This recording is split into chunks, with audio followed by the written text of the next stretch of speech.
I'm excited to talk to you today about your eyes and what happens to your eyes as you get older, okay? I want this to be pretty informal. There'll be times where I'm going to stop and ask if anyone has any questions, but if you have questions any other time, feel free to just raise your hand, okay? This is just going to be an informal conversation. So for those of you, can we get the lights in the front here maybe? Maybe you can see this a little bit better.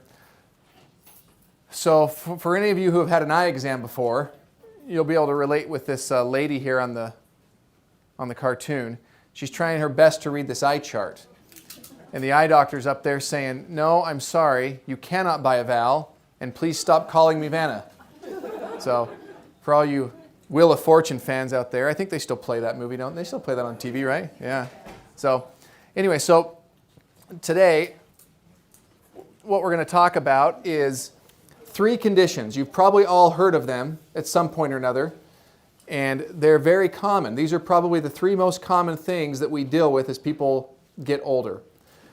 One of them is normal, happens to everybody without exception, and that's a cataract.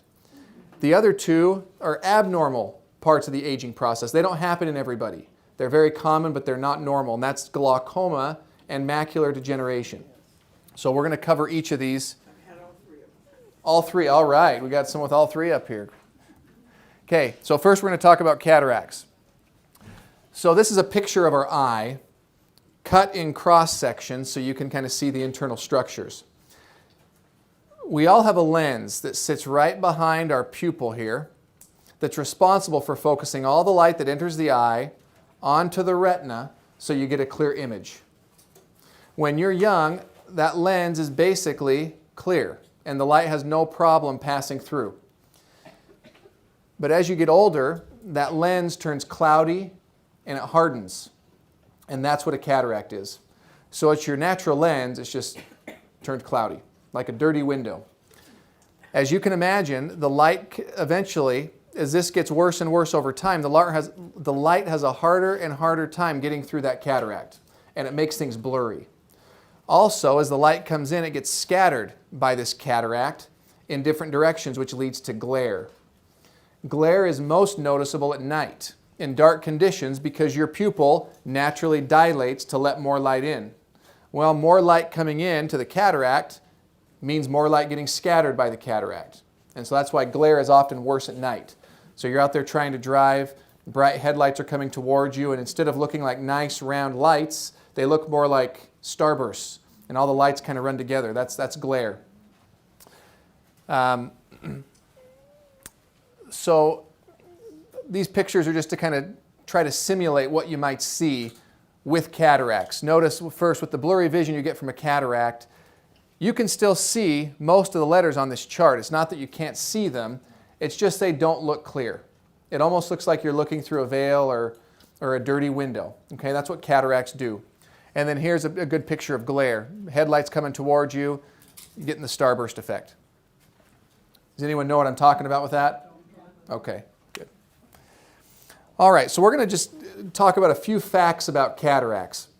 Some of these you may know, some of them you may not.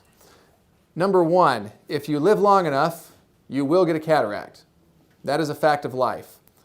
And if you're surprised by that, don't feel bad. I've had doctors who've come in for eye exams and we've told them they had a cataract and they were astounded. I have a cataract? Of course you have a cataract. You're over 55. Oh, I didn't know everyone got cataracts. Of course everyone gets cataracts. It's a part of the normal aging process. So anyone in this room who's over 55, unless you've already had your cataract removed, you have a cataract. All right? Number 2, most people who have cataracts don't know they have them. And that's because when they start to form, they do so very slowly and very gradually. And so you don't get symptoms for many, many years usually. Most people start to develop cataracts in their mid-50s, but they don't start to cause a visual problem until your late 60s or even early 70s. Okay? Number 3, all cataracts get worse. They don't stay the same, they don't get better. They go in one direction only, downhill. They get worse. How quickly they get worse is different in different people. Some people, they'll get worse quicker and have to be addressed, and other people it takes years and years. Number 4, there's nothing that can cause a cataract to disappear or go away once it's formed.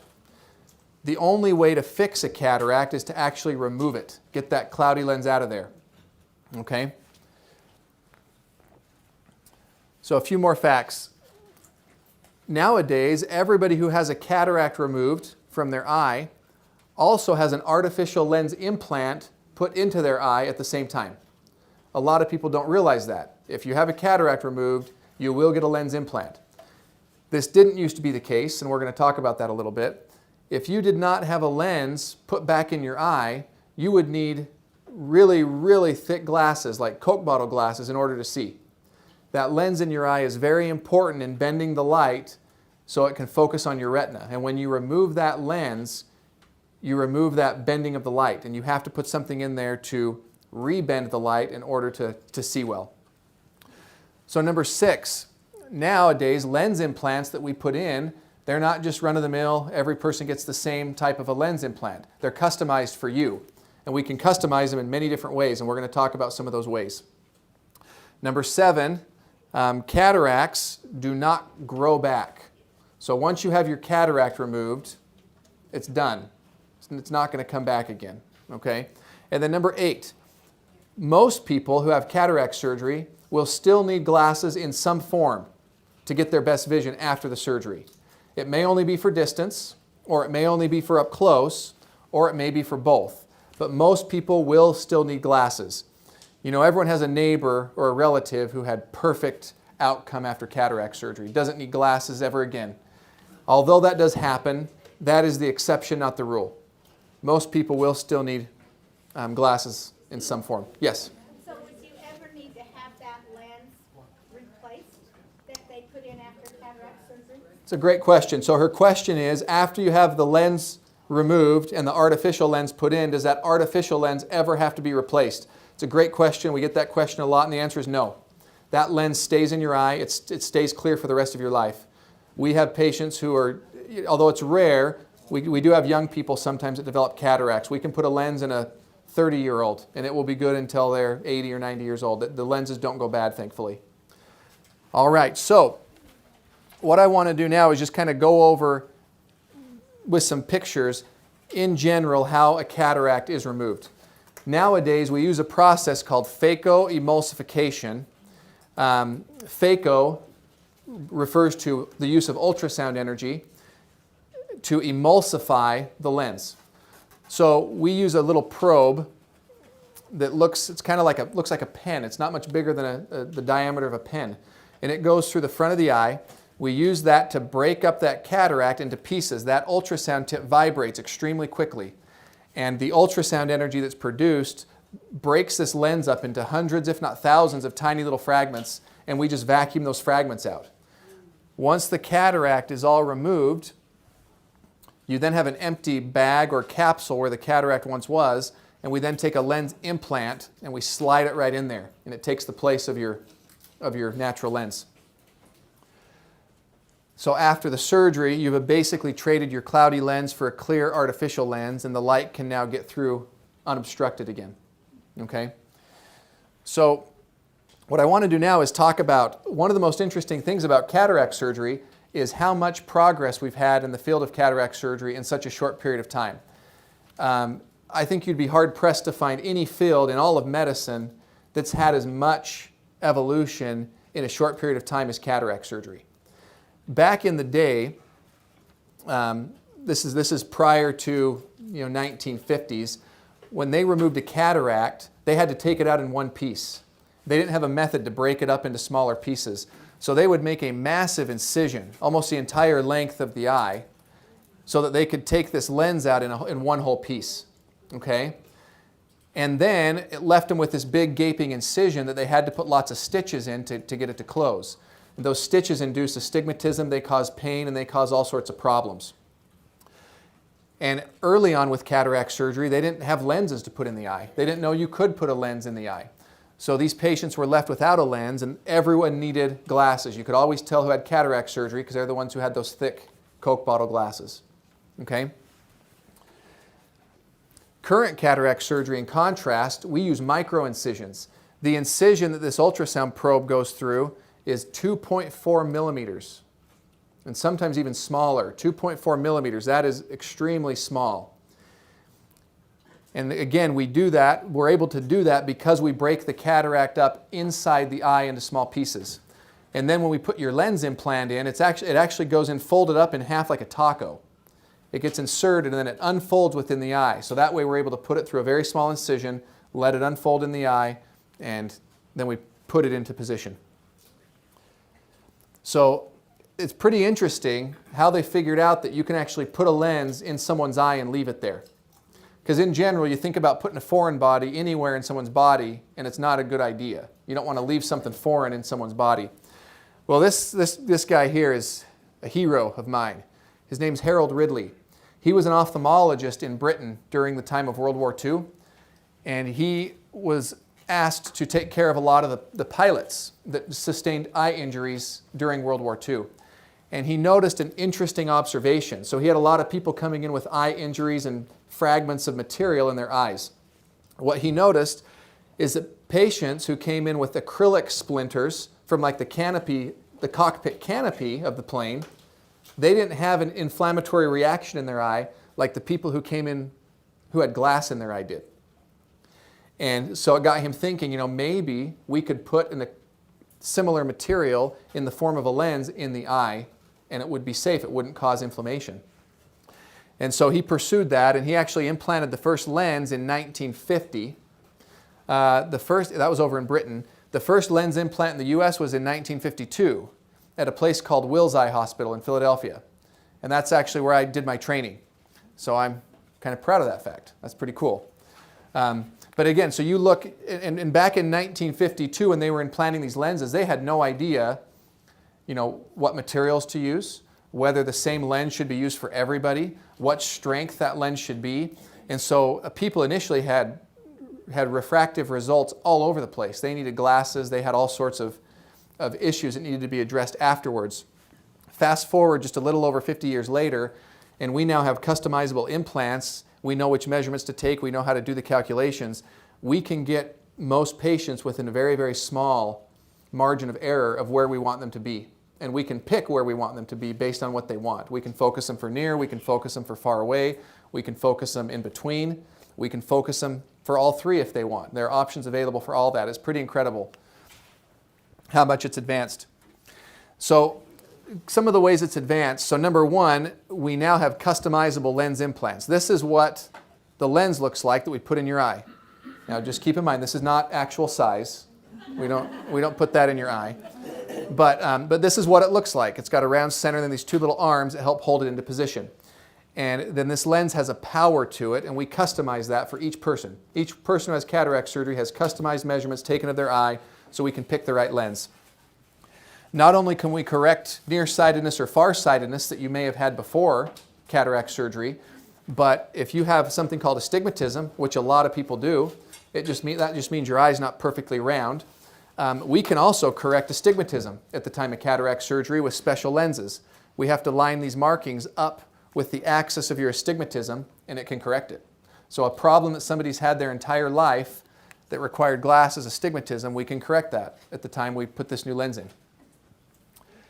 They also have what we call multifocal lens implants. So the standard lens that we put in is called a monofocal. Mono meaning one, focal meaning one focal point. We can focus you at one distance, whether it's far or close up. But then you got to use glasses to see the other one, okay? Multifocal lens implants do just that. They give you multiple focal points so that you can see distance, intermediate, and near without the need of glasses. So if you know somebody who had cataract surgery and no longer needs glasses to see anything, chances are they probably had a multifocal lens implant put in. Yes? Yeah, I've got that. Oh, you've got that. There we go. And? Okay, all right. So all right, so one of the more recent advances in cataract surgery is that we now have lasers that can help assist us in certain parts of the cataract surgery. This is pretty cool, and this is very, very recent. This just came on the market within the last couple of years to use a laser to help with that. This offers us more precision in what we're doing, and also requires less ultrasound. Remember, we're using ultrasound energy to break up that lens and to emulsify it. Well, the more ultrasound energy you use to get a cataract out, the more damage it can cause to the surrounding tissues. So in general, if the less ultrasound you have to use, the better. The laser helps us so we can use less ultrasound energy. It's less traumatic, so it just makes it even better. Now I have here a video that I want to show you that I think helps explain much better than I could. It's going to take you through the standard procedure for a cataract removal, which I think is interesting, and then it's going to take you through how the laser can assist us with this, okay? Cataract surgery involves corneal incisions, capsulorhexis, a circular hole in the capsular bag, lens fragmentation, phacoemulsification, intraocular lens insertion, and incision closure. The LensX laser can assist with some of the most challenging steps. Standard cataract surgery starts with the creation of an incision through the cornea, utilizing a scalpel in order to allow the surgeon access to the cataract. LensX provides customizable laser precision and reproducibility in the creation of the incision. Capsulorhexis is the medical term used to describe the removal of the outer layer of the lens in order to allow the surgeon access to removing the cataract. This is the single most important step in your visual outcome. In standard cataract surgery, this step is performed by the surgeon manually creating a circular opening with a handheld instrument. LensX laser offers your surgeon laser precision to create the circular opening and allows the lens placed to have the best possible effective lens position. This allows the patient to experience the most predictable post-operative visual results. Standard cataract surgery requires a phacoemulsification machine to segment and remove the content of the cataract. The goal of your surgeon is to reduce the amount of phaco energy used to remove your cataract. The LensX laser performs lens fragmentation, creating easily dissected segments for efficient removal with little or no phaco power. With the laser pulses utilized, the LensX laser provides the surgeon 43% reduction in phaco power and 51% reduction in phaco time compared to the standard cataract procedure. LensX laser refractive cataract surgery offers a new level of precision and reproducibility in ophthalmic surgery. Okay, so hopefully that made sense. I saw that movie and I thought it was just a really good summary to show you kind of the process of removing a cataract, and now we have lasers that can assist, which is just really cool. Yeah? Is this the process you guys use then? Not for everybody. The LensX laser, as you can imagine, it's an additional cost from standard cataract surgery. In some people, it's strongly recommended if they have really, really dense cataracts, and we think we're going to have a really difficult time removing it with ultrasound alone. Oftentimes we'll recommend doing this. Or there are other conditions with the eye that make it more risky, and in those patients the laser is definitely recommended. But in general, we still use just the standard phacoemulsification most of the time. Okay, so then if you have a cataract and you do not have it removed, what are should you not? Is there... What will the impact be? Yeah, so great question. So the question is, if you have a cataract and you decide not to have it removed, what's the result? What's going to happen? Well, so cataracts, they'll just continue to slowly get worse and worse and worse over time. Eventually, you start to lose vision. A cataract can cause you to go blind, eventually. Now, with that, we're talking waiting an extreme amount of time. Like, it would take, into your 80s or 90s before the cataract gets bad enough to cause you to go blind in most scenarios. It's also important to realize that cataracts, they can get to the point where they become so dense that they become difficult to remove. It becomes like a little rock inside the eye. So when we're in there trying to break it up into pieces, it won't break up, it's too hard. And it puts you at a higher risk for complications during your surgery. So in general, we don't take cataracts out when they form because they're not causing a problem. The best approach for cataract surgery is rule number one: if it's not broke, don't fix it. If you're not having any symptoms, you're doing fine, doing all your activities that you need to do, we don't mess with it. But rule number 2 is as soon as it's broke, then fix it. Okay, once you start to have a problem from your cataract, that problem is only going to get worse. And so once it's causing an issue, that's the time to take it out, while it's still soft enough to be able to get to and to take it out safely. So what you don't want to do is be like this gentleman who came in to his wife made him come in because she was worried his cataracts were getting worse and that he wasn't seeing very well. But he came in, he wasn't having any problems. He was feeling good, said he could do everything he needed to do. He wasn't really bothered by it, so he decided not to have anything done. Well, one day his wife, he was getting out, ready to go out and run some errands, and his wife said, be careful when you're driving, make sure you're safe, don't take any unnecessary risks. So he's not gone more than 5 minutes, and the wife turns on the news, and she sees, and she calls him immediately. She says, hey, I just saw on the news, there is a driver on the freeway that you're on going in the wrong direction. You be careful, watch out for this person.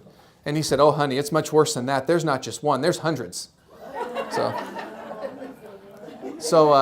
you don't want to be like that guy. And that's actually not a true story. It's just a little joke. Okay, do we have any questions about cataracts before we move on to glaucoma? What does the term "it's right"? Does that have any significance? Yeah, that's actually, yeah. So the question is, she's asking about the term "it's ripe." The cataract is ripe, and that's something many people have been told. We actually get this question all the time. All that means is kind of what I just explained. You don't want to take a cataract out if it's not causing a problem. If somebody's 55 years old, starting to get a cataract, just because you have a cataract is not reason to take it out. If you're not having problems, then you're taking unnecessary risk. Because even though most cataract surgery is very successful, there's still risk involved. It's still surgery. So whenever you're doing anything in medicine, you want to weigh the risk versus the benefit. If you stand very little to gain, if you're 20/20 and having no problems, you stand very little to gain by having that cataract removed at that time. But later on, once it's starting to cause a problem, then you stand more to gain. You're willing to take on the little bit of risk that's there. So by the term ripe, it just means we don't take it out before it needs to come out, but we also don't unnecessarily put it off until it's too dense. So, yeah. All right, any more questions about that? Okay, so glaucoma. So glaucoma is a condition that affects the optic nerve. The best way to think about the optic nerve, it's like a big cable that carries all the information from the eye to the brain. So it's pretty important. If your nerve gets damaged, you're going to have visual problems because all the visual information is being carried by that. In glaucoma, what typically happens is pressure builds up inside the eye and it basically squeezes that nerve and causes the fibers that make up the nerve to die very slowly. The best way to think about the eye in terms of glaucoma that I like to explain it is think of a bathtub where the tap is turned on, so water's coming into the bathtub, but the drain is left open. So what happens? If the inflow equals the outflow, you're fine. That bathtub it's never going to overflow. But what happens if you have a bad drain and the drain's not working well? Well, slowly that water's going to build up and start to overflow. That's kind of what happens in glaucoma. Your eye is constantly producing fluid, this structure called the ciliary body, and that fluid flows forward in front of and through the pupil, and then it comes and it drains in this little hole, this little canal here, that runs all the way around your eye. There's different types of glaucoma, and I'm not going to get into that. The most basic type of glaucoma that most people have is a condition where the drain doesn't work. So it's like your bathtub that's clogged. The eye is still producing fluid, but it can't drain out adequately, and so the pressure builds up. When the pressure builds up, it squeezes the nerve, and the nerve dies slowly. Does that make sense, kind of? So this is a picture kind of what happens with glaucoma. If you look down here in the bottom right, this is normal vision. You can see in the center, you have good peripheral vision, you can see off to both sides. As early glaucoma starts to take your vision from the outside in, very slowly. So you can see early on, barely detectable, but you can see some difference here. It's starting to darken here. More advanced glaucoma, starting to see less and less in the periphery. Extreme glaucoma, you can't see really anything in the periphery. Here's the scary thing about glaucoma. This person comes into the clinic, gets a vision test. Their vision is 20/20. Guess what this person's vision is who comes into the clinic? It's 20/20. You can have advanced glaucoma and still have, quote, perfect vision, which is 20/20.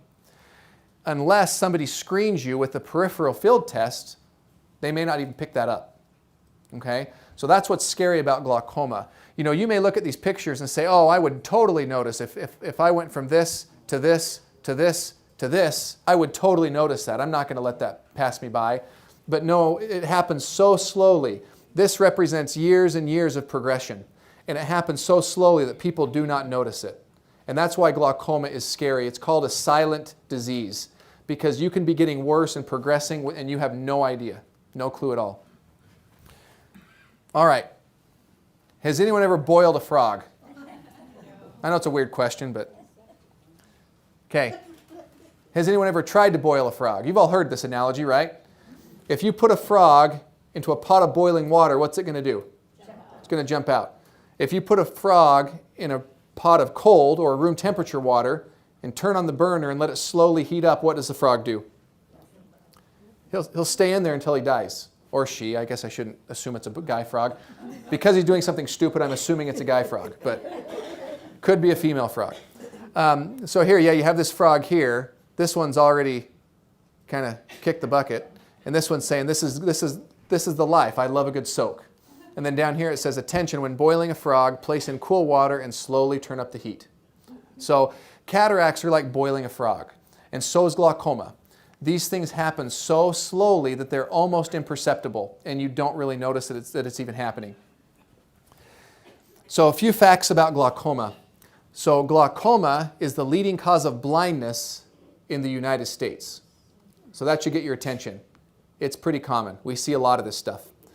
And this is especially impressive because, as you're going to see later on, glaucoma is completely treatable. We can prevent vision loss from glaucoma. So the fact that it's the leading cause of blindness in a country like the United States, where we have access to great medical care in almost all places, it means that people just aren't getting screened and just aren't getting this picked up. Number two, again, the main problem with glaucoma is that the nerve of the eye gets damaged. We talked about that. Number three, the eye pressure is usually, but not always, elevated in glaucoma. So we used to think that high pressure equaled glaucoma, and that's what it was. But we now know that that is not the case. It is possible to have a high eye pressure and not have glaucoma. It is also possible to have a normal pressure and still have glaucoma. So sometimes people go get their eyes screened and they get their pressure checked and their pressure is good and normal, and they say, oh, I'm good, I don't have glaucoma. Well, that's probably a good general rule most of the time, but not always. It all depends on how sensitive your nerve is. Some nerves can tolerate a pressure higher than normal and not get damage. Other nerves can't even tolerate normal pressures. And so it really is kind of an individualized thing. When we're treating somebody with glaucoma, we have to look at them and all of their tests and everything together and try to decipher what pressure is good for them, for that individual. Number four, again, just to reiterate, vision loss happens very slowly from the periphery inward, and it's so slowly that it's imperceptible, mainly because it spares the central vision. People can still see well straight ahead, so they assume everything else is okay. Just a few more facts. And this one is unfortunate. There are very few symptoms from typical glaucoma, other than that slow vision loss. But as we talked about, most people don't know that's going on. So what does that mean? It means that you can lose vision from glaucoma and have no idea. You don't get a red eye usually. You don't get pain. You don't get discharge. You don't get floaters. You don't get anything from normal run-of-the-mill glaucoma. Number six, this is also unfortunate. Once the nerve tissue is damaged and once those small fibers die, you can't get them back. What's done is done. All you can do is prevent further vision loss. So that's our goal in glaucoma. Our goal is not to restore vision. Our goal is to preserve vision and prevent you from losing more. That's why it's important to be screened and detected early. If you detect glaucoma early, there's not a problem. You'll live the rest of your life with in most cases, with very little to no vision loss and do very well. So, number seven, It's possible to prevent significant vision loss from glaucoma, okay? And number 8, if it's uncontrolled, glaucoma can lead to complete blindness, where you see absolutely nothing out of the eye, which is in contrast to what we're going to talk about next. So, real quick, just to kind of give you some idea, this is what the nerve kind of looks like when we examine your eye. Everybody's nerve has a little depression in the center called the cup. That cup should be about 1/3 of the size of the overall nerve. So if you divide this into 3 sections, that cup, that depression takes up about 1 out of 3. It's about 1/3. That's normal. What happens in glaucoma is that cup gets bigger and bigger. So if you look here on this side, this is a normal nerve. So here's your nerve, and you can see the little depression in the center. Again, it takes up, if you divide it into 3, it takes up about 1/3 of the nerve, or even a little bit less. That's normal. If you look over here, this one, the cup is so large, it almost takes up the whole nerve. And the cup is not what's so important, but this rim of tissue is what's important, because as that cup gets bigger, your rim of tissue gets less and less. And once you lose tissue on the rim, that's when you lose vision. Okay? So if you look at this person here, so this person definitely probably has some glaucoma going on. If not, then we're watching and we're strongly suspicious for glaucoma. But because their cup is big, their rim is very thin. But you can see they still have rim all the way around. This person probably has no vision loss yet from glaucoma because they still have rim all the way around. In contrast to this person where there's no rim. This is basically all the yellow cup that's right there. This person has severe end-stage glaucoma on the right. So what do we do about glaucoma? Well, there's really only one thing that we can do, that we know how to do, and that's to lower the pressure of the eye. Lowering the pressure to a safe range where you're not getting damage. And again, that's different for everybody. We can't just pick an arbitrary number and say we're going to make everyone's pressure this number and they'll be fine.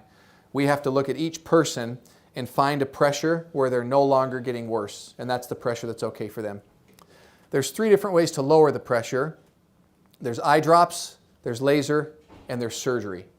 Surgery is a last resort. We don't do surgery unless the other 2 fail. But eye drops, there's a lot of good eye drops, a lot of options available, and most people do really well with eye drops. One of the eye drops we put you on is once a day. That's pretty easy, not too disruptive to your lifestyle. Some of the drops are twice a day, but still, even at that, twice a day to preserve your vision. So a lot of people don't get checked for glaucoma because they don't want to have to be on drops and all this stuff. But in the end, losing vision versus putting 1 or 2 drops in a day, it's a pretty good deal if you can control it with eye drops. Laser is another good option. Just do a little in-office laser procedure that's painless, but that can often lower the pressure to safe levels as well. So the point is there's lots of options available for glaucoma to treat it. So there's no reason why glaucoma should be the leading cause of blindness in a country like the United States. We should be able to screen for this, pick it up early, and prevent vision from being lost. So, all right, any questions about glaucoma before we, yeah? As you take the eye drops, Yeah. or do the laser, Uh-huh. or do the surgery, does the cup reduce? Great question. Yeah, that's a great question. So she said if you're getting laser or using drops to treat your glaucoma and the pressure goes lower, will the tissue of that cup decrease? Will the cup size go down? And the answer is no. And that's the principle of once those nerve fibers are lost, you can't get them back. And so that's why it's much more important to catch somebody in the early stages before they've already lost a lot of those fibers, because once you've lost them, you can't get them back. With surgery, laser, or anything, doesn't matter what you do, nothing you can do. So, any more glaucoma? Yeah. How often should you be screened for glaucoma? Yeah, another great question. So, anyone who's over the age of 55, we know you have a cataract. We know that the risk for glaucoma and macular degeneration that we're going to talk about next both go up with age. They're much more common in the older population than in the younger population. Because at age 55 we know you at least have a cataract, we recommend getting an annual eye exam starting around age 55, and then that way we can monitor your cataracts, and every time you come in we're checking your pressure, we're looking at your nerves, and we're screening you essentially for glaucoma and macular degeneration. If you have anything that looks suspicious for glaucoma, then oftentimes we'll see you more frequently, twice a year or maybe even 3 times a year. But that just kind of depends on what we find. So, yeah. Is it hereditary? It is. Yep. So one of the questions I ask people, if I see anything that looks suspicious for glaucoma, let's say their pressure's higher than it should be, or let's say their cup is bigger than it should be. One of my first questions to them is, tell me about your family. Do you have any family members who have glaucoma? And if they say, oh yeah, my mom had it, my grandma had it, my aunt has it, that already raises my level of suspicion a lot, and I'm watching them a lot more carefully. My uncle has it, and that's why I asked. Okay, yeah. So on the flip side though, just because a family member has it, just because it runs in your family doesn't mean you're doomed to get it. You know, you may not get it. But should I be checked more often?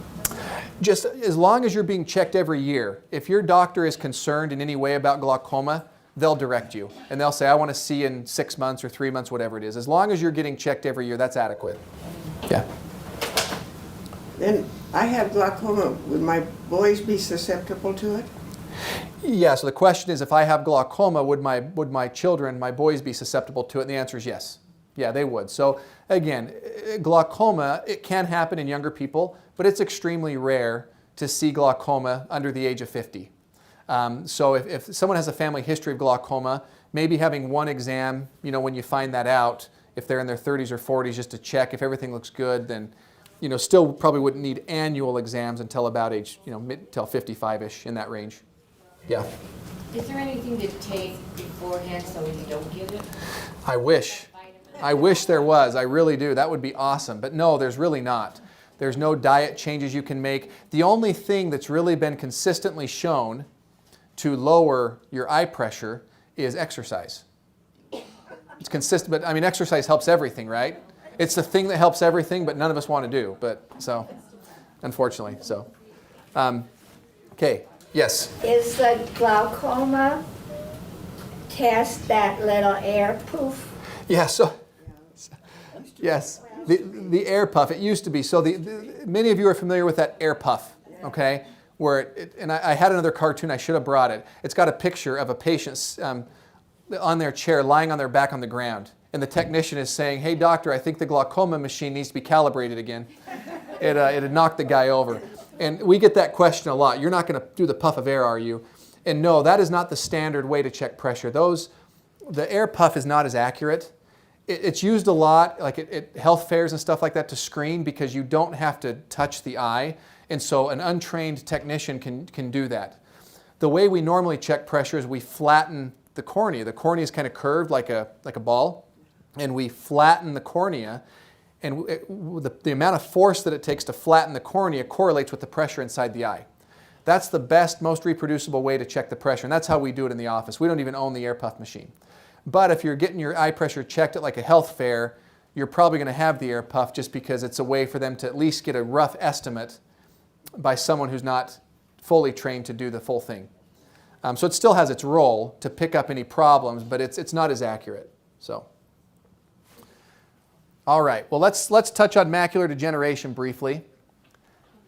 So macular degeneration is a condition that affects the macula, believe it or not.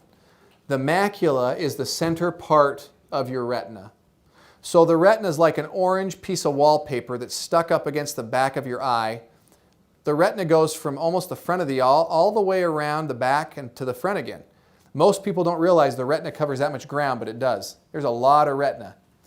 The macula is this area right in here, just right in the center. That just happens to be when the light comes in, that is where that light focuses, is right on the macula. So it's responsible for your best, your central, your fine detail vision. Okay? So the unfortunate thing with macular degeneration is this area of the macula starts to degenerate. You develop little deposits there called drusen, and the retina starts to thin out, and you lose some tissue there. But if you look for macular degeneration, 90 to 95% of your retina is still okay. It's just unfortunate that it's the 5% that's the most important that degenerates. So that's why macular degeneration is so unfortunate. It's a problem that's caused in just the wrong spot. So is that above the nerve, or is that up? it's to the side of the nerve. Yeah. Hard to tell from that picture because it's 2D, but the macula is to the side of the nerve. Yeah. So this is a picture to try to illustrate what macular degeneration might look like. So think back to glaucoma. Vision loss from macular degeneration is basically opposite of glaucoma. So glaucoma starts from the outside in, you lose peripheral, but it spares your central vision until the very end. Whereas macular degeneration, the only thing it takes is your central vision. Peripheral vision is fine. So you'll maintain that. So it's, you know, you can see this, but you just can't see what's in the middle. So you can see a clock, you just can't see the face of the clock. You can tell it's a clock, you just can't see the time. So many of you who have had eye exams have seen this. This is called an Amsler grid. One of the things that that problems in the macula cause is they cause straight lines to become curvy. So this is an Amsler grid where all these lines are straight and parallel. And they do look a little distorted, I'll give you that, so don't freak out. I was showing this to my wife and she's like, well wait, these look a little wavy to me. And I was like, it's okay. The page I took these from was kind of bent when I took the image, so they look a little distorted. So I'm not diagnosing anybody today, you're fine. But, so these should all look straight and parallel. When you have a problem in your macula, like macular degeneration, those straight lines start to look warped or curvy or wavy like that. Yeah. That black center that you showed, I have that. It happens only at night after I go to bed and I take my glasses off and I look up. There's big black spots there and it moves, That's my but it isn't there in the daytime. Is that? So yeah, so that's something else. I mean, macular degeneration doesn't change, doesn't fluctuate. Yours could be something like a floater or something that's there sometimes and noticeable in certain conditions, certain lighting conditions, but not in others. But would not be macular degeneration.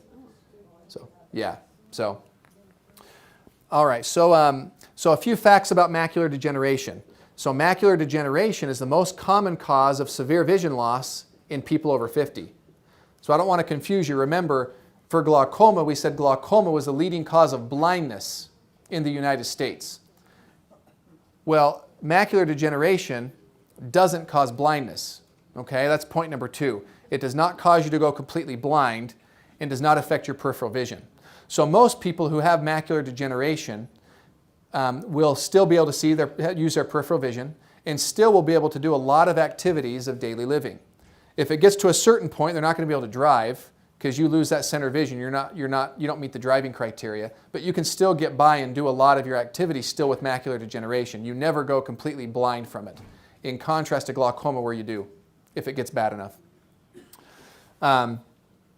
Number 3, there are 2 forms of macular degeneration, and maybe some of you have heard of these. There's the wet form and the dry form. And we're going to talk a little bit about those, what the difference is.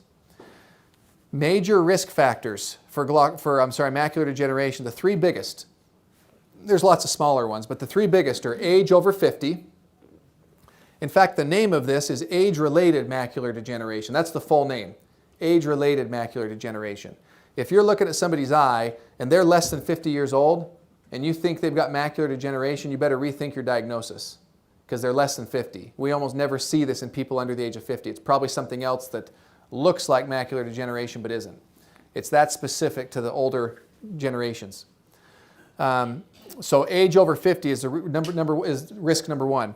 Number 2 is a family history of macular degeneration. So again, just like we talked about with glaucoma, macular degeneration can run in families. It doesn't mean you're doomed to get it if your parents had it, but if you have a family history of glaucoma, not a bad idea to get checked to see if you've got early beginnings of it.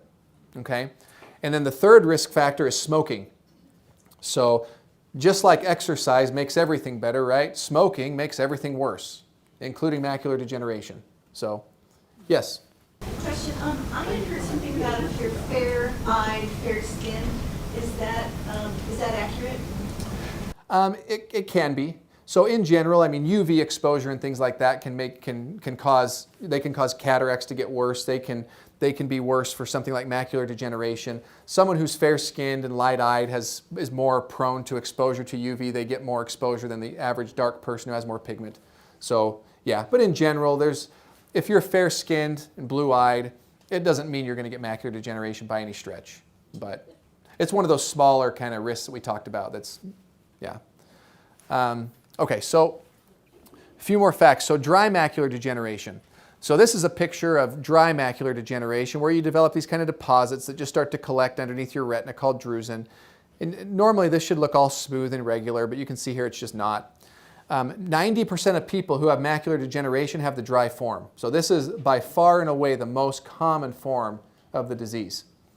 And vision loss with this is usually gradual. In fact, I will tell you, most people who have dry macular degeneration don't even know they have it because it's not causing any visual symptoms yet. Okay? And often, these patients will often have difficulty adjusting to changes in lighting. So going from a dark room to a light room or vice versa can take you longer. Now, macular degeneration is not the only cause of that. So if you have a hard time adjusting to lighting changes, don't assume you have macular degeneration. I don't want to scare anybody. But that's just one of the problems that they commonly have. The wet form is much different. So in the wet form, you get a network of new blood vessels that starts to form underneath your retina, and those blood vessels break spontaneously. When they break, they leak blood and fluid and protein that's normally in your blood system. That's where the term wet comes from. That's what's wet in the wet macular degeneration is blood and fluid and things that leak from your vessels. And so you can see here in the macula, they have all this blood and fluid that's collected there. So again, much less common, 10% of people with macular degeneration have this. Even though that sounds pretty rare, 10%, because it's so common, we see a lot of people with wet macular degeneration. So it's out there and it's pretty common. Usually people with wet macular degeneration have more severe vision loss than dry, as a general rule. Vision loss can be rapid and severe. Once those blood vessels break and it starts to bleed, you can get rapid vision loss. And oftentimes we'll give one of those grids that I showed you earlier to each patient with macular degeneration to check themselves at home so they can monitor. And they should check it every couple few days. And if they ever noticed a sudden change in the waviness of those lines, we have them come in. That can often be the best way to pick up macular degeneration that's turned into the wet kind. So, but the good news is vision can be maintained with injections of medication into the eye. And this is a very recent development. It used to be if you had wet macular degeneration, it's kind of a, sorry, I wish there was more we could do, but there's not. People would just progressively lose more vision. We could never get vision back and we could never halt the process. Nowadays, with these medications that came onto the market around 2005-ish, so they've been on the market for about 10 years, we can improve macular vision in macular degeneration, and we can maintain it oftentimes. Now, sometimes it takes injections on a monthly basis, and if you know anybody who has macular degeneration, they'll tell you they probably hate coming in every month. But when you consider the alternative of vision loss and not being able to see, it's a price worth paying to come in every month to have that taken care of. So this is something, we get lots of questions about this, okay? So vitamins and minerals for macular degeneration. So this is all based off of two studies that they did called the Age-Related Eye Disease Study, abbreviated AREDS. And then a couple years later, they retested everything, tested a couple of new different nutrients as well, and that one's called AREDS 2. So AREDS 2 data was released in 2012, and that's the most recent, most up-to-date data that we have on this. So these are significant studies. It's the only time in all of medicine, not just in ophthalmology, in all of medicine where the statistics actually proved that vitamins were beneficial. They've tested vitamins for all sorts of stuff. And there are times where they think it might help, or it seems to help some people, but the statistics, the statistical analysis has never borne that out. It's never proved it until this study. So this was statistically proven to help, which is pretty cool. But you have to know the conditions that it was tested under. So what it showed is in certain patients, and I'm going to elaborate on that in a second, the vitamins may slow the progress of macular degeneration. So notice I did not say that it stops macular degeneration. I did not say that it prevents it. And I did not say that it reverses it. It may just slow it down. Okay, it may just slow it down in some people.